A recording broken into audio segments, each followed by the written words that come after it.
मुअज़्ज़िज़ दोस्तों, अस्सलामु अलैकुम। आज की इस वीडियो में हम जानेंगे सावची बे की शहादत से मुतल्लिक हकीकी तारीख। लिहाजा आपसे दरख्वास्त है कि इस वीडियो को आखिर तक जरूर देखें।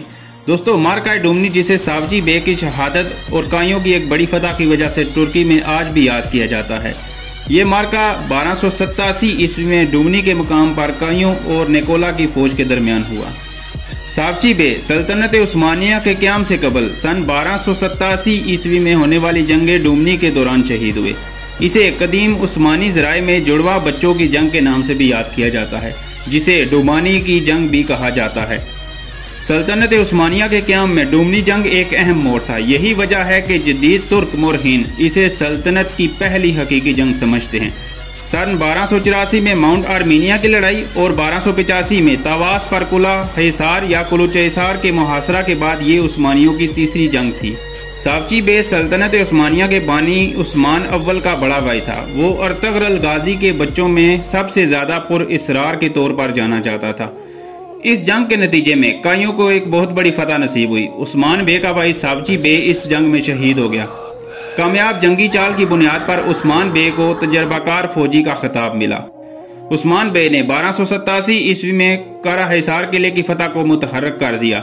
सल्तनत उस्मानिया की बुनियाद के दौरान ये एक अहम मकाम है। ये एक इंतहाई अहम तकमीली मराहल में से है जिसने सल्तनत उस्मानिया के क़याम की बुनियाद रखी। हर सियासी वाक़या और फतह ने उस्मानी रियासत के अमल को यकीनी बनाया। निस्फ सदी से ज्यादा का तस्फिया और इरादा साजी का अमल दुमानी और सोग से शुरू होकर फतह से फतह तक सल्तनत उस्मानिया के क़याम के तमाम मराइल हैं। क्योंकि सल्तनत उस्मानिया अचानक 1300 ईस्वी में कायम नहीं हुई थी। ये एक अहम संगे मील से गुजरते हुए इसको अमली तौर पर तकमील किया गया था। यहाँ क़याम के अमल के दौरान डुमनी जंग सल्तनत उस्मानिया का एक अहम मोड़ और एक अहम संगे बुनियाद है। सन 1285 में जब सुबह के वक्त उस्मानियों ने कुलुचैसार किला को फतह किया तो इस इलाके के जागीरदार जमा हो गए।